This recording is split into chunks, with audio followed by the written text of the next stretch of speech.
Kita ke informasi selanjutnya, Saudara. Kementerian Kesehatan telah melakukan uji coba terhadap obat untuk perawatan gagal ginjal akut.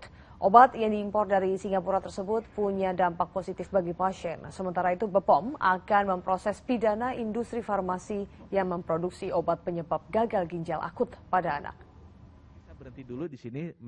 Usai dipanggil Presiden Joko Widodo terkait kasus gagal ginjal akut pada anak di Istana Kepresidenan Bogor pada Senin sore, Kepala BPOM, Penny Lukito, menegaskan akan memproses pidana 2 industri farmasi yang memproduksi dan mengedarkan produk yang tercemar senyawa etilen glikol dan dietilen glikol. Yang penting juga dalam proses ini kami sudah mendapatkan 2 industri farmasi yang akan kami tindak lanjuti menjadi pidana. Ya, jadi Kedeputian 4 yaitu Kedeputian Bidang Penindakan dari Badan POM sudah kami tugaskan untuk masuk ke industri farmasi tersebut, bekerja sama dengan kepolisian dalam hal ini, dan akan segera melakukan penyidikan untuk menuju pada pidana, ya, perkara pidana dalam hal ini, sehingga untuk dua industri farmasi. Mungkin saya tidak menyebutkan sekarang karena prosesnya masih berlangsung dan akan segera nanti tentu kami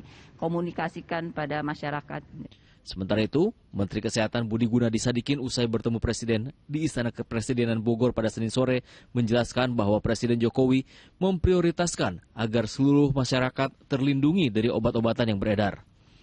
Kementerian Kesehatan pun telah melakukan review patologi dan toksiologi untuk mencari tahu penyebab penyakit gagal ginjal akut pada anak yang melonjak di bulan Agustus 2022.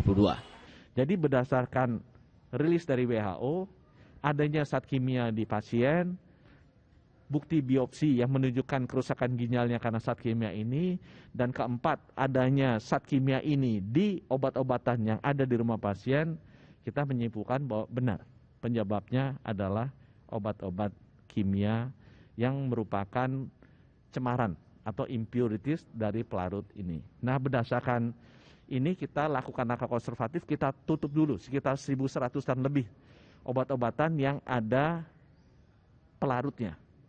Terkait dengan obat untuk perawatan gagal ginjal akut, Kementerian Kesehatan telah melakukan uji coba terhadap obat Fomepizole kepada pasien yang teridentifikasi memiliki penyakit gagal ginjal akut progresif atipikal, di mana obat yang diimpor dari Singapura tersebut memiliki dampak positif bagi pasien.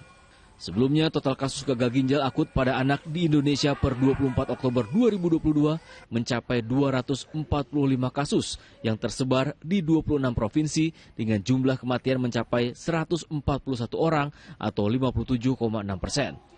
Andika Pribadi melaporkan dari Bogor, Jawa Barat.